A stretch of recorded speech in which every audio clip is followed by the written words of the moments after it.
आज Doubtnut app download करें। Doubtnut पर अपने सभी गणित, रसायन विज्ञान, भौतिक विज्ञान और जीव विज्ञान के डाउट्स का करो सफाया। बस प्रश्न की फोटो खींचो, एक ही प्रश्न को क्रॉप करो और तुरंत वीडियो सोल्यूशन पाओ। अभी डाउनलोड करें। क्वेश्चन हमारे पास है कि संलग्न चित्र में पृथ्वी सूर्य का परिभ्रमण दीर्घवृत्ताकार कक्ष में करती है। चित्र में किसी बिंदु पर पूछा जा रहा है कि कक्षीय चाल का मान अधिकतम होगा। कौन से बिंदु पर? चार बिंदु हमें दिए हुए हैं, दीर्घवृत्ताकार पथ दिया हुआ है जिसमें उसकी नाभि पर सूर्य उपस्थित की केपलर के प्रथम नियम पथ या कक्षा का नियम उसका फॉलो करता है या उसका पालन करता है। तो हमारे पास पूछा जा रहा है कि कक्षीय चाल किसी बिंदु पर कहाँ पर अधिकतम होगी। ठीक है, तो यहाँ पर ऑप्शन ए है ए पर, ऑप्शन बी है बी पर, ऑप्शन सी है सी पर और ऑप्शन डी है डी बिंदु पर। ठीक है, तो यहाँ पर सूर्य की स्थिति वो हमें समझ में आ रही है और कोई अगर बिंदु यहाँ पर हम ले लें, किसी ग्रह की स्थिति किसी बिंदु पर मान लीजिए यहाँ पर हमने अगर ले रखा। ठीक है, तो होता ये है कि अभी हम देख रहे हैं कि यहाँ पर से जो ग्रह की स्थिति है और सूर्य की स्थिति है, दोनों के बीच की जो दूरी है उसे अगर हमने आर के रूप में प्रस्तुत किया तो आर यहाँ पर क्या बताता है? एक औसत दूरी को बताता है। ये हमारे पास हो जाता है ग्रह और ग्रह के साथ ये बनता है सूर्य, तो एक औसत दूरी को बताएगा। कहते हुए अगर हम परिक्रमण काल का नियम देखें जिसे केपलर का तृतीय नियम कहा जाता है, परिक्रमण काल नियम हम कहेंगे, तो किसी ग्रह का सूर्य के चारों ओर दीर्घवृत्ताकार पथ में घूमते हुए उसका जो आवर्तकाल का वर्ग होता है या आवर्तकाल का मान जो होता है उसका जो वर्ग है वो ग्रह और सूर्य को मिलाने वाली रेखा के बीच की औसत दूरी जिसे हम आर के रूप में कहा, उसके घन के अनुक्रमानुपाती होता है। ठीक है, तो ये होता है परिक्रमण काल का नियम।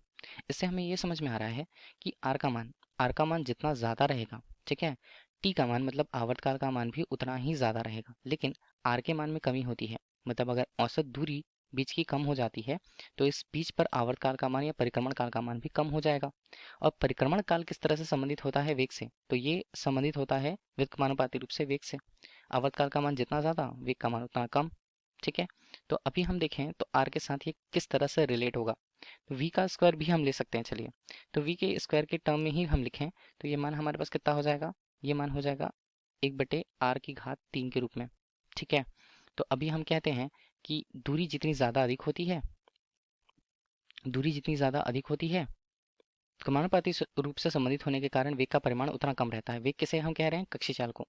कक्षीय चाल उस बिंदु पर कम रहेगी जितनी अधिक रहेगी। दूरी का मान जितना कम होगा, ठीक है, दूरी का मान जितना कम होता है उसके संगत अगर वेग का परिमाण हम देखें, कक्षीय चाल का मान देखें तो कक्षीय चाल का मान ज़्यादा रहेगा।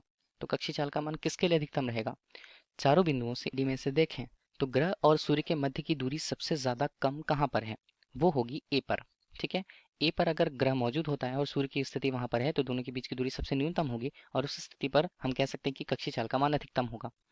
इसी की व्याख्या देखिए, ये तो हो गया कि कक्षीय चाल का मान अधिकतम कहाँ पर है? बिंदु ए पर।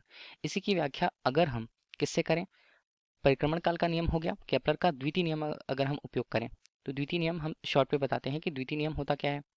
अभी देखिए, ये जो ग्रह है सूर्य के चारों परिक्रमा कर रहा है, तो अगर ग्रह के लिए स्थिति T1 पर यहाँ पर है कहीं और दूसरी स्थिति पर T2 पर यहाँ पर है, तो देखिए इन दोनों को अगर हमने मिला लिया तो ये जो हिस्सा हमें दिख रहा है, अब ध्यान दीजिएगा कौन सा हिस्सा हमें दिख रहा है? ये जो क्षेत्रफल हमें दिख रहा है, ठीक है, T1 T2 से जो क्षेत्रफल हमें दिख रहा है इसका मान नियत समय अंतराल में नियत रहता है। डेल टी का मान, डेल टी के नियत मान के लिए जो क्षेत्रफल होगा, क्षेत्रफल ए, वो भी नियत रहेगा। अब क्षेत्रफल ए का मान नियत रखना है तो यहाँ पर अगर वो ग्रह जो हैं सूर्य के पास उपस्थित होते हैं तो क्षेत्रफल का मान अधिक रखना है हमें उतने ही समय काल पर। ठीक है, तो क्या रहेगा? उसके लिए वेग ज़्यादा रहेगा तो सूर्य के पास अगर ग्रह रहते हैं तो वेग उनका ज़्यादा रहता है, सूर्य से दूर रहते हैं तो वेग उनका कम रहता है। ठीक है, तो हमारे पास ऑप्शन ए क्वेश्चन का राइट आंसर होगा।